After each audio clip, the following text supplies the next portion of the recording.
Hey, it's Arvid, and this is the Bootstrapped Founder.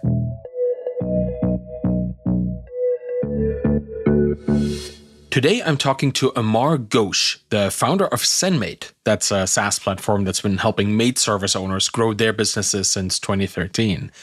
Amar is one of those amazing founders who really embodies the bootstrapping spirit.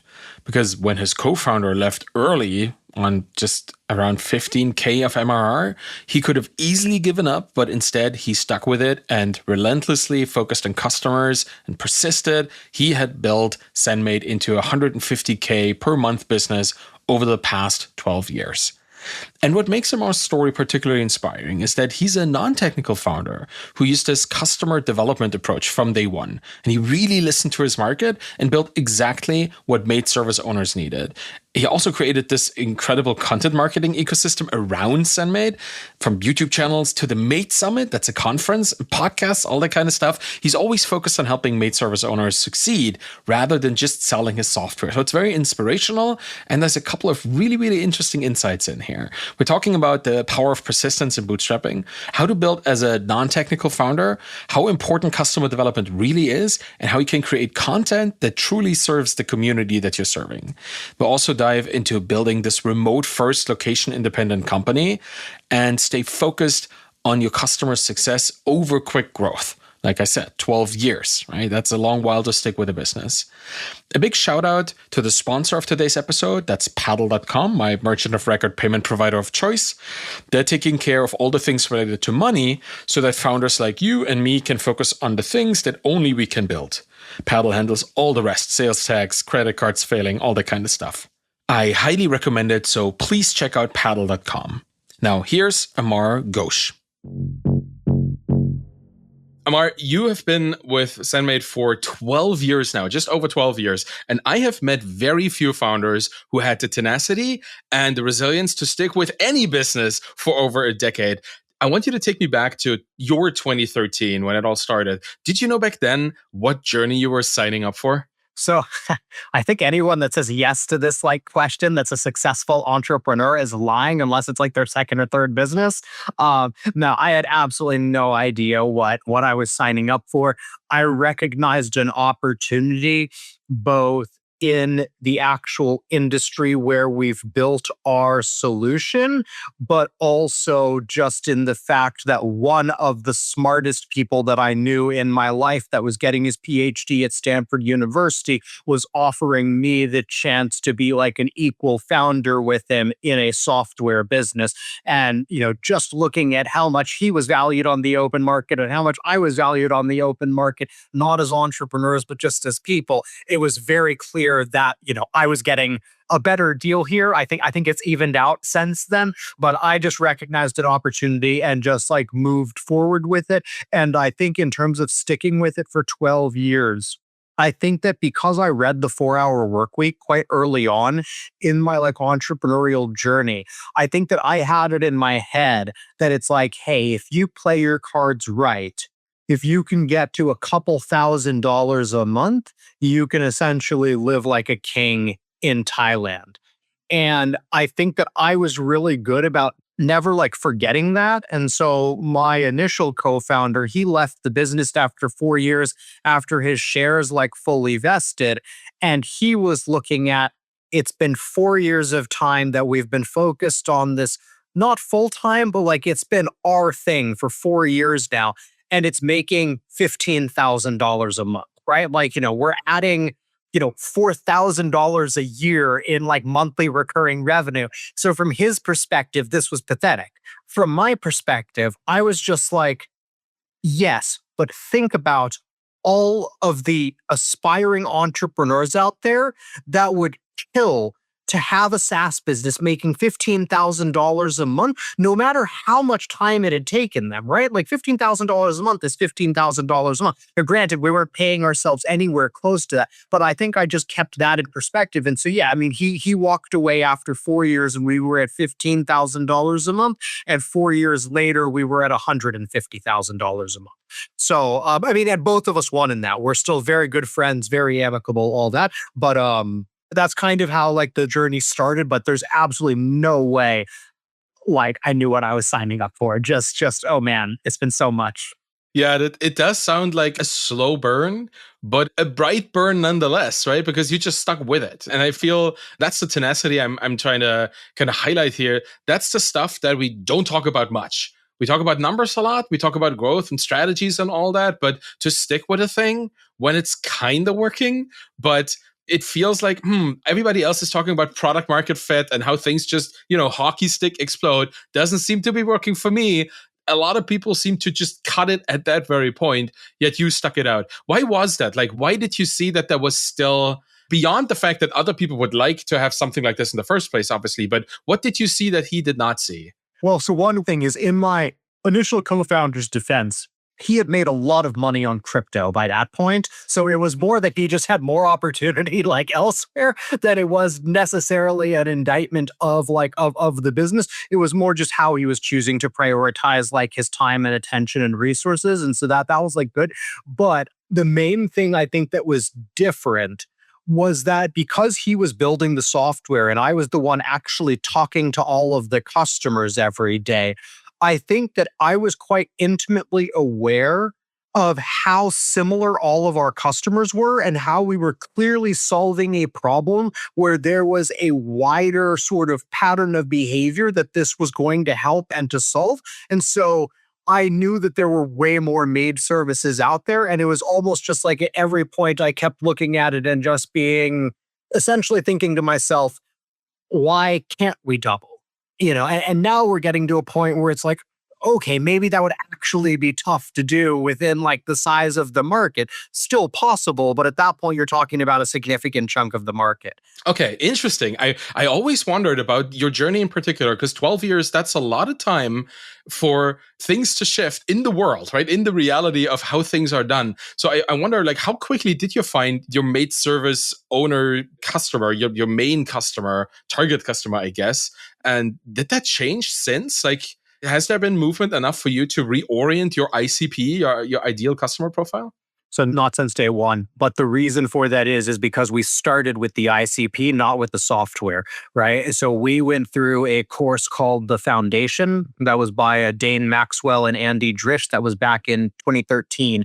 And they essentially presented this course that the idea was a non-technical founder could start a software company without knowing how to code or even having an idea. And they took very much like the customer development sort of framework by Steve Blank or something like that. That essentially it was very like kind of similar to that, where they essentially were like, you pick a cohort of customers, whether that's lawyers, real estate, whatever it might be. They're very focused on B2B.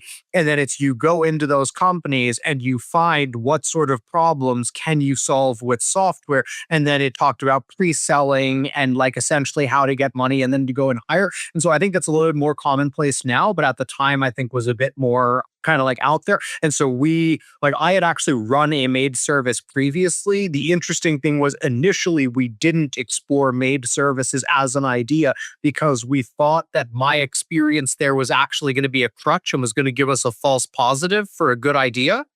And then after we essentially got no traction in any other industry, we came back to maid services and my ability to start those conversations with other maid services and talk through the challenges that I had experienced and they were experiencing and all of that really hit home.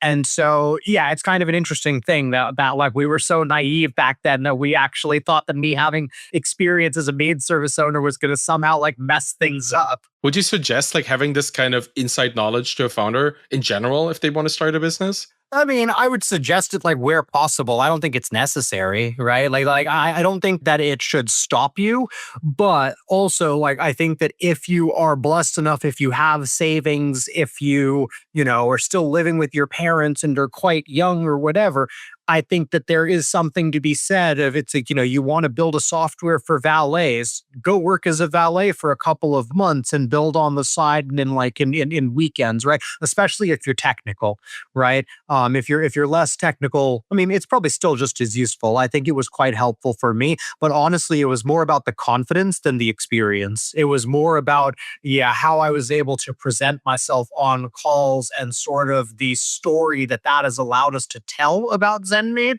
It's a lot more about that because honestly, the more that I have developed at ZenMaid as a person, as a CEO, as an entrepreneur, the more I realized just like how much of an idiot I was when I was running the maid service back in the day, right? Where to act like I'm, teaching people how to do what I did, like, no, nothing could be further from the truth. That's funny because that's a big risk that a lot of founders see when they have inside knowledge is that it's bias. It's effectively just codified bias, right? And that they take the bias, they build something for who they think is going to use their product. And it turns out that they're just not that because nobody else is as biased as they are. But it sounds like you found a way to do a customer development and the product validation in ways that kind of alleviated the bias that was inside it. Yeah, exactly. You'd asked about if we had any like pivots or whatever. The only one that I would say that's worth like noting is early on, we released the software thinking that these booking forms that we'd built out, we thought that these were going to be the greatest things since sliced bread in the industry. And in some ways they were, but not for us, that we just completely missed the mark on the execution. And we had a couple competitors that came out with much better versions of those forms that did genuinely have that impact on the industry. We thought that was going to be our bread and butter, but along with that, we built a basic calendar system and the start of what is now ZenMaid. The interesting thing was from the get-go, people didn't really care about the booking forms, but the simple calendar combined with email and text reminders that we had pre-written for their cleaning business, that was just like mind-blowing to people for, I think it was $19 a month. And so that's how we kind of got off the ground. That's probably the one big thing that we really thought all of our positioning was going to be about grow your maid service. And like really it's about organize and manage your schedule. How much competitive pressure is in that particular industry? Like how many maid service SaaS businesses are you competing with at this point? So there's some interesting things that I've heard. I think it was first from Ramit Sethi that was talking about how like if you're going for scholarships or like job applications, that if there's like hundreds of people applying, generally there's like 5 to 10 that you're actually competing with if you really take it seriously. That's kind of how it feels here, where there's probably 3 or 4 competitors that I would say are relatively often in the conversation with us to be considered as like a solution.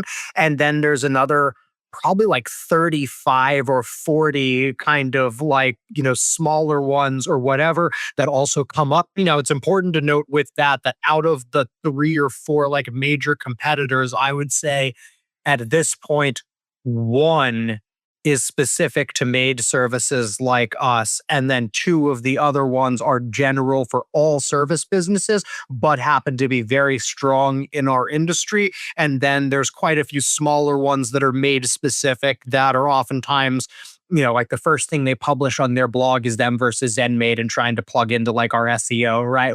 Which I take as a compliment these days, right? Like, it's like the first thing like they do or whatever. So we've got quite a few that are like that. But honestly, with those guys, there's such a moat in this industry just because it's old fashioned. It takes people a while to get comfortable with new brands, with new technology, all of that stuff. I pay attention to all of our competitors, but I don't really take competitors seriously as like a long-term threat until they get to maybe 4 or 5 years in business, because that like it's making it past there. It's easy to stay motivated like year 1, year 2, maybe even into year 3, but year 3 to year 5 is where like a lot of people lose motivation. And so like if they don't make it to that point, like I've seen so many competitors that pop up and around that 3-year point, it's like they still exist, but it's clear no one's at the helm. Yeah, you really have to like what you're doing. You may even have to love what you're doing to stick with it at that point, right? Yeah. Yeah. It's nice that you mentioned this kind of reluctance in terms of product adoption. Like if I think about the product adoption curve, it seems that they're not necessarily the cutting edge technologists using your products, right? And one way that was kind of very visual to me, very clear when I was looking at your website in particular, is that there's not a single mention of AI on your website. And for somebody who's in the indie hacker world where everything is AI right now, where everybody is talking about, vibe coding and AI as a feature and all of that, none of this, at least overtly, seems to be part of your product. I presume it's an intentional choice. And I wonder what your perspective is on this, both as a feature, as something that you would give to your customers, and maybe also as something like to be used inside of your business. How much AI is there and how much AI will there be? Yeah, for sure. So, in terms of it being presented on the website, you just mentioned, and the word that you mentioned specifically is that it's a feature, right? We're very, very benefit driven, right? So to me, it's, we don't actually have AI yet in the product, but we're thinking about using it to essentially power some of our reporting where it's just like, cool, like, you can just ask questions and it can just tell you of like, is the second Tuesday more profitable for you than the third Thursday of the month? And just lots of random, like generative reports that we would never build ourselves. ChatGPT is perfect for doing that. But the thing is that what I think a lot of indie hackers and everyone like don't realize is that, especially for an audience, I think it's just heightened for an audience for like ZenMaids, is they don't care that it's AI that's doing that. They only care that they can conversationally get in any information that they want. So even if that, it's like, hey, like the best reporting in the industry, right? Like verbalize what you want and we will give you the exact report that you are looking for. Not AI generated, right? Like, true, but just there's no reason to like to just say that, right? Maybe that'll change at some point if we start getting more people that are explicitly asking us, like, do you have AI features? Then at some point, like that will be on my radar as, hey, at this point, we're going to say like AI because, it's essentially a marketing point now, right? That people are expecting to see it and they think that we're not taking our job seriously if we don't. But it's more about showcasing the use of AI, not AI itself. But like I said, we're not using AI within the product too much at the moment. The interesting thing, and I think this is where we're doing things a little bit differently, is inside the company, that is quite different. That I've seen a lot of people that are using AI, like especially indie hackers, where it's like they know all the systems and like and all that. I realized that wasn't going to be me. I'm non-technical. I have ADHD. I literally will ask ChatGPT a question and then tab to something else and then completely forget about it until the next day and be like, oh yeah, I should really pick up that conversation again and go back and look at whatever, like it just, it doesn't really work for me. But at the same time, I realized how important it's going to be for all companies and for just generally being like more productive and stuff. So I have a friend who was staying with me for a decent amount of time, and he used ChatGPT on a daily basis more than anyone else that I'd like met in person like before. And he's using it as a thought partner, using it for a variety of things. So I actually brought him in-house into ZenMaid, and he's now working with our various team members. So we have, I don't know, 20, 25 team members. He's working with team members individually to help them implement Chat GPT. For a lot of the guys, he's helped them to do like a Fit GPT, where it's like they can enter in like their macros or like their meals and stuff like that. So he's helping them with personal stuff and then also with business stuff to just be like better at their jobs. And then also, a nice surprise is my co-founder and CTO. He let me know the other day, I think that we upgraded to the most recent version of Rails. And he said it probably cut down the time by like 80%. He said that it was literally like, I don't know if it was cursor, but he just said like, hey, I just went in and just cleaned up a bunch of stuff. And he was like, I just had to, check a couple of things. But he was talking about how it's already making a difference within the product. So I'm taking it very seriously, but more to get more output out of like the team members so we can deliver more value to our customers. We're not trying to deliver value necessarily using AI yet. That makes perfect sense, particularly knowing that the customers that you talk to, they're just not there yet. They might, like you said, in a couple years' time, when everybody, their family, not just their nephews, but also, their brothers and sisters, and maybe even their parents talk about AI, right? That becomes a bigger deal then. I like how you do this. I like that you use AI very effectively internally to optimize whatever you have going on, not just the business itself, but also people's personal lives, which probably then bleeds back into like some kind of efficiency. And then you're very focused on positioning the product in a language that appeals to the people that it's for, right? Even if you were to use AI, and I'm just reiterating this because I think it's an important lesson here. Even if you were to use AI, you wouldn't call it AI because it's not what people need. People need reports. And it's really smart to know what people need. And that tells me that you having run a business like this before is super beneficial. Like, obviously, right? You know what they want and what they care about, which is obviously understanding their business better and the technology needed for that. They don't care if you run on Rails or if you were running on Vercel or whatever, right? The tech stack doesn't matter to them. That's maybe an interesting question too, because I know a lot of indie hackers may be listening to this. Like, when you chose the initial tech stack for this whole business, did you expect to keep it? Like, did you ever do a massive rewrite, or is it still the thing from back in the day? Yeah, I mean, the decision was just made by blind trust in my co-founder, if we're being completely honest, right? Like, I was just very young at the time. We didn't know what we were doing. What was interesting, so I had mentioned that he was very, very smart, and the reason that I underwent the project with or whatever was because I realized there was a massive gap, and it wasn't every day that somebody that smart offered to work with me on kind of an equal level and stuff. But he essentially, when we were talking about the idea and when we decided to move forward with it, I sat down at his place and he essentially was like, cool. So I did some research and it looks like Ruby on Rails is going to be the best language for us to build this business on. There's a bunch of existing libraries. It'll just make it easy for me to piecemeal together, a SaaS here or whatever. And so I was like, okay, cool. Great. I'll start calling people, right? I'll get on the phones. And he goes, okay, great. There's just one problem. I don't know how to code Ruby on Rails. And he literally started coding the project 1 week later. Now he knew Python, so he was just it's just math, it's just a different way of communicating, but the principles are all the same. But he essentially spent a week sort of figuring out the differences and then started coding a week later, right? So he put in the thought there, and I honestly didn't do any research beyond that. I just trusted him with that. At some point, I did realize that I got very lucky with that and realized that Ruby on Rails was probably the choice language to pick. But yeah, that's one that, if we're being completely honest, it was not thought through at all. We have done big rewrites. We had a big rewrite in 2017 that did not go well. Essentially, it came down to communication issues, but effectively, we critically took down our software from something like Monday to Thursday of a busy week in November where our customers are our software is the backbone of their business. And we essentially critically took them down for 3 days. That cost us something like 30% of our recurring revenue over the following maybe 6 months or something like that. And for that, it was we did a big redesign. We changed some of the database structuring and stuff like that. And it was the type of thing that, I asked the team, can we revert this? Because this is pretty bad. And they were like, if we revert it, we make it worse. I was like, all right, we just got to stick through it or whatever. So yeah, lessons learned.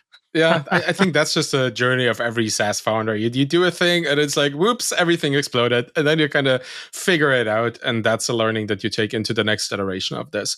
I think you were lucky in the sense that he made the right choice, but he was capable of making the right choice because he was good at making these choices, right? Rails is a spectacular choice.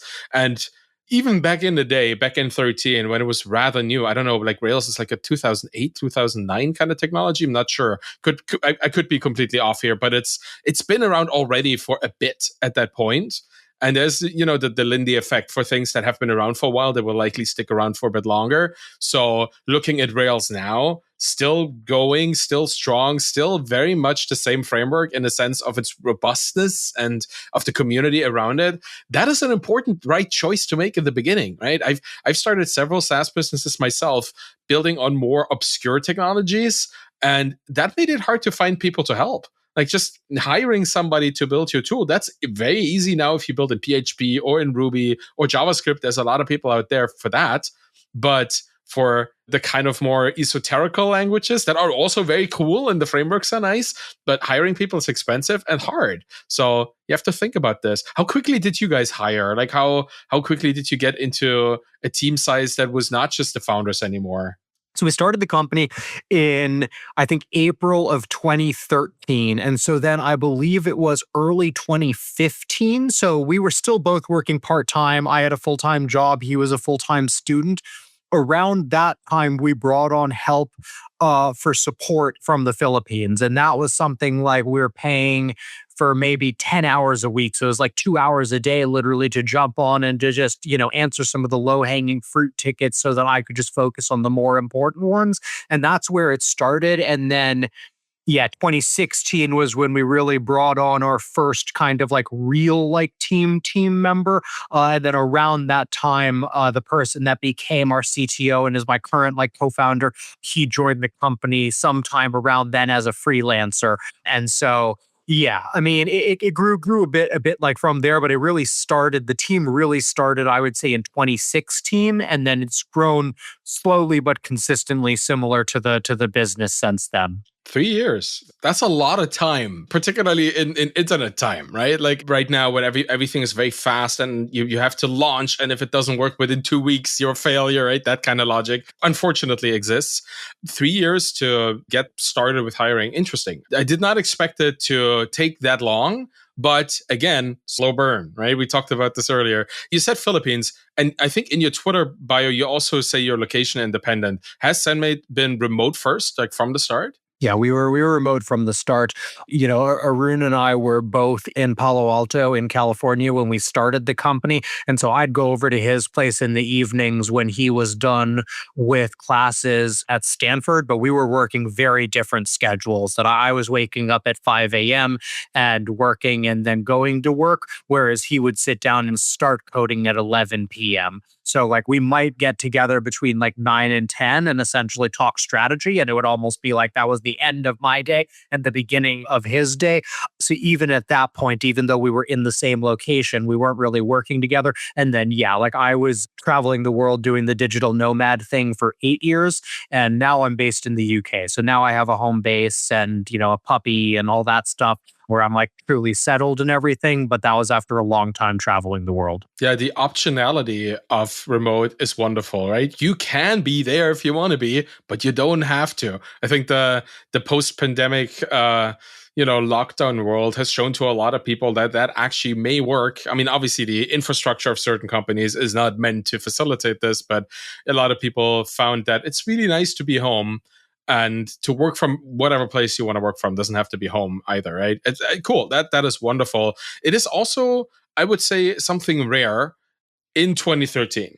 It's been all the rage, like from the 2017, 18, 19, the digital nomad time, the whole Peter Levels experience, so I would call it. Then it became normal for this to seep into software companies, but remote work is, to me at least, a fairly rare thing in 2013. When you were saying like you hired people, a CTO and all of this, like how quickly did you go into sales? I wonder about, particularly with your kind of customers that you serve, do you have to do a lot of direct selling, or do leads come in organically and you just pick them up? Like how does that work in the world of maid services?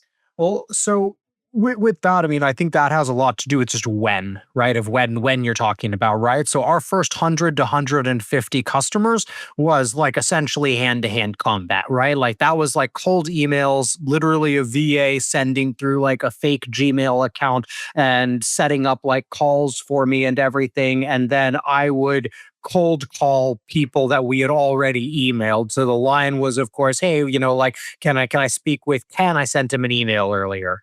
Right. And so, that was my like primary skill set. And so we did about 100, 150 customers where I essentially was selling like one to one. And that was very much a do things that don't scale like men mentality. And so that was how we started. Around that time, we had two things that happened. We had a partnership where just by chance on LinkedIn, somebody came across us. They had, a nice group of coaching students. They weren't happy with the software they'd been recommending. And so they were looking for someone new, liked our attitude, and started recommending us. So that was the first successful partnership that we had. And then at some point along the way, I lucked into content marketing, essentially, that I just went through and turned a couple of things that I'd done for my maid service previously. I turned them into little like pieces of content. And so one of the very first ones that I did that is still a lead magnet for us to this day is 47 keywords that every maid service must know for Google. And that was something that I had done the research. So I just put it into a spreadsheet and made it downloadable. And that began getting us leads. And so now we don't do any outbound, that we generate, 50 to 100 new leads like a day.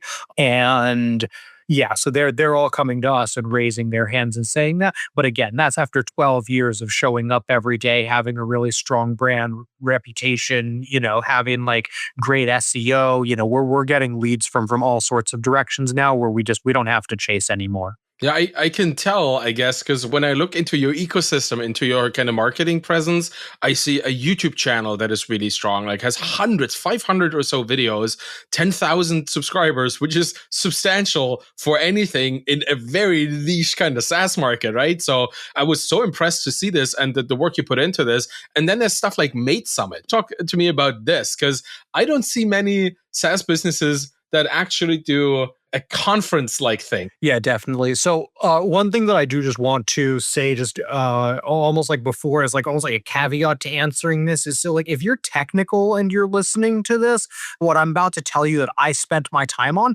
might not be the best use of your time when you can be building a product that's actually solving people's problems.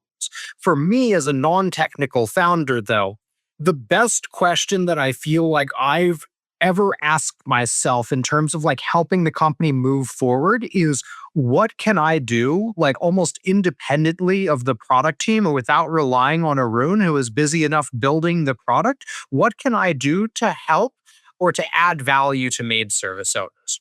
And so that question has essentially determined a ton of our marketing, because essentially it's just, how can I help Maid service owners? And then if I'm helping Maid service owners, I have the option to help them for free, which is marketing, if we then ask them to sign up for the software, or we can charge for the service. So I've gone through lots of courses, including a course on how to run a virtual summit. And so, yeah, that was essentially like the question that I asked myself to arrive at the virtual summit was, what's something that we can do that folks in the industry can endorse and share without endorsing or sharing ZenMaid? And that was what I kind of like arrived on. And so if you guys want to check that out, that's maidsummit.com. And that's the first, virtual summit, the biggest virtual summit for maid services in the world, which is quite cool. We've been doing that for, I think, 6 years now. And so for that, we bring together 50 experts.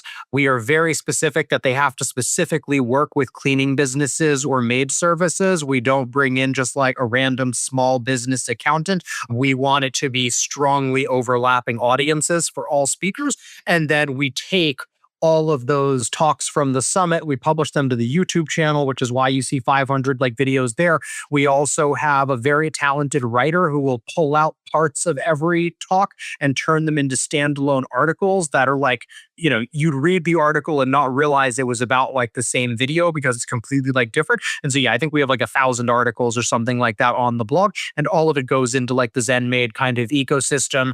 Then, yeah, we have like the ZenMaid podcast where we'll interview those speakers. And then we have a Facebook group of about 10,000 maid service owners that are on like Zuck's platform that will be in there chatting with the speakers and all of that stuff. And so, yeah, it all kind of ties together. But I've just always asked myself, how can we build community, help maid services as much as possible, and then we happen to monetize that through amazing software, kind of be behind the scenes. But really, the marketing machine at the front of everything is just help people for free. It is unsurprising to me that you guys are successful if this is your mission. If you want to help maid services and not just make money with the SaaS, which is very distinct, right? These are very, very different things. Then you come up with ideas and genius ideas. Let me say that, like the Maid Summit, because I think the idea of having other people bring their expertise into this cohesive place where people can consume it, and then taking this content and redistributing it in different shapes into different kind of categories, into different kind of media where people can then consume it on their own time when they need to find it. Now that is really, really smart. It's outsourcing everything and pulling in the value of it. It's spectacular. And I think that's something you can definitely do when you are in a niche like the one that you are in. When you are so very specifically aiming at one particular kind of customer, then you know all of their problems. And all of these problems at some point intersect with somebody else's expertise. So you can just pull them in. I think that's genius. I'm just so happy for you to have found this. And what I hear, the through line here, it's kind of meta in a way, is that you took a course on how to do this. And earlier you were saying you took a course on how to find your ICP. How many courses on what kind of subject did you take to enrich your own knowledge in the world of running a business? Yeah, I definitely rely a lot on courses. I think it's something that I don't know if everyone arrives at, but I think that a lot of folks that are into self-development, like self-help and personal development and everything, I think kind of end up at this almost like naturally, especially if you're entrepreneurial and just make more and more money like over your career, which is at the beginning, I could mainly afford books, right? So when I was a teenager, I was mainly reading books that would have a big impact. And it's mind blowing the amount of knowledge that you can download from somebody's brain for $20. Like, absolutely mind blowing, right? So that's something where we're now, it's just like, yeah, any book that I see that I want to buy, I just buy it. And there's no second thought. I am very much a visual and audio person, though. So, like, for me, it was a massive game changer when I discovered audiobooks. But before I discovered audiobooks, I was essentially trying to get to that almost like course level where I can afford to pay low four figures to get the videos and all that, because I found that I learned much more effectively from that. From there, after courses, you can get into like masterminds or into like group coaching where you get a little bit more like more help, a little bit more customized. And then now I'm at the point where by default, I'm looking for one-on-one help, right? That I'm looking for the person who does the course. I'm looking to find out if they do coaching and that sort of approach. But yeah, I've done a ton of different things that I realized at some point along the way that I could take almost any internet marketing course. So like there are lots of internet marketing courses that are essentially trying to teach you how to build a business around a specific business model. So there's SaaS, there's the Summit one was the person was trying to be like, hey, like you can live anywhere in the world by just running 3 summits a year, right? And so that's like the marketing angle that they all take. I realized at some point that just by luck and happenstance and whatever, I had already lucked into the best business model that like I think there is in terms of just truly like recurring revenue, like, software, like robots doing like most of the heavy lifting and like all of like that stuff. So what I recognized with all of these almost like get rich quick courses was that if I could implement those business models in a way that helped Maid services, but then didn't charge for it, it was essentially marketing. That's awesome. Right. So that's how I invested in that. And in like, we did the same thing of like, I think it was authorityhacker.com where they're teaching you about building amazing like content sites. Right. So we took that, applied it to Maid services, and then just ignored all of their monetization stuff and replaced it with ads for ZenMaid. And we've pretty much done that with almost every marketing channel, like across the board. That is such a great idea. I love this. I'm going to steal this from you for my own stuff. I love the idea of taking somebody else's like hype, like just trying to make people make money kind of course and take the monetization out and just plug yourself. That is really, really smart. And that only works if you have something valuable to sell, which most of the time people don't just yet, right? But once you do, those models all of a sudden have you get all the virality and all the positive kind of effects that they have, the internal dynamics, without the stench of the monetization approach that people often take. I love that you share this kind of stuff. I love that you share it here right now, that you share it on Twitter, that you talk about it all the time. You're kind of build in public kind of person without calling it building in public. That's what I feel about you, because you've done this for so long, much longer than it had a name. And I love that you share so much. And also, I think you recently started a podcast yourself. Like you've been sharing this in the format that you like so much, which is audio. Tell me more about that. Yeah, definitely. So yeah, I've started recording my podcast again. That's surround sound SaaS marketing is the current name, because I'd launched it a long time ago where it was much more focused on marketing. Right now, it's really more just sharing kind of about like not necessarily the journey, but I essentially wanted, you always hear of like recording podcast episodes where it's just like conversations that people are actually having. So what I decided to do with mine is I'm really just recording it more for myself, where I'm more almost bringing on friends of mine who want to talk to me about specific things. So a really good example was Jesse Schoberg from Drop In Blog. She sent me some messages probably like 2 months ago or something like that, asking me how ZenMaid's new pricing release went. And so we just jumped on a Riverside link and spent an hour talking through the price release. And that was something that, that's not the kind of thing that most people are going to find really interesting. It's a perfect thing for me to upload the transcript into ChatGPT and to get to know me. But what was really cool about that was that I had quite a few friends and folks that I think most listeners would know from Twitter and everything that actually reached out after this conversation because they were thinking about like raising their pricing, and that it was actually a valuable conversation for them because we just like went into more depth, maybe without context for like your average listener, but enough that there was a lot of value there. So I'm just really like enjoying that. Like, we'll see if I actually end up finding much of an audience there. But that, I mean, along with Twitter and LinkedIn are where I'm really like documenting kind of what I'm doing. Because I didn't start sharing until essentially the start of the pandemic. And so there was, almost 10 years of entrepreneurial experience before then that I wish that I'd documented. Yeah, well, looking at the history of you sticking with a thing for 12 years, I have a feeling that the podcast might be around for a while. Because, like most shows don't make it past 10 episodes, even just in planning, because people don't have that tenacity. But I see you having enough things to talk about, obviously, and knowing more and more enough people who might be interested in sharing their own expertise or like pulling yours out of you and having a conversation around it. I love these kind of shows. And that's the thing. Like, we learn, and I'm also an audiovisual learner just like yourself. I learned so much more from the nuance, the hidden stuff in a conversation than I could ever learn from being expressly told what exactly I need to do. So just being a fly on the wall when you chat about pricing is going to fill my mind with pricing ideas that maybe a year down the line is going to give me that one little lightning bolt moment of what I should be doing. Right? Exactly. And I'm really glad that you said that because I have a couple of friends actually that like they have a tendency to take podcast episodes and then put them into ChatGPT and get them summarized. And it's like there's a value in that if you don't actually have time to listen to it. But one of the things that I've been trying to get across is that in a lot of those cases, the importance is not the conclusion, it's how the conclusion was arrived at. And so you want to hear the conversation where they're talking about like, we did a summit and here's why. Here are the things that we considered going into it, not just we did a summit.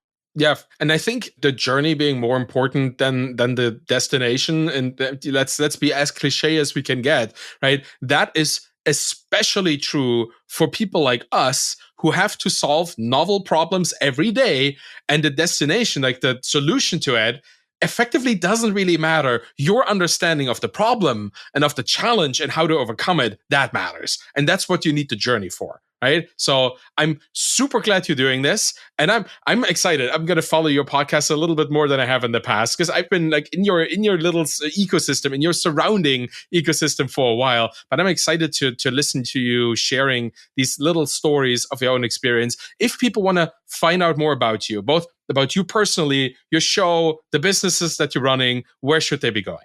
So best places would be Twitter and LinkedIn. It's Amar Ghose, like AMAR, and last name is GHOSE.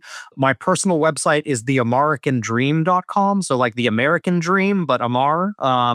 And like I said, podcast is surround sound like SaaS marketing. And if you happen to be a Maid service owner listening to this, check out ZenMaid.com. Don't know why you would be, but I mean, that's cool if you are. So those would be the places. And I'm totally an open book on these things. Like if you guys want to drop me an email, it's easy to find my email out there, or drop me a DM on Twitter.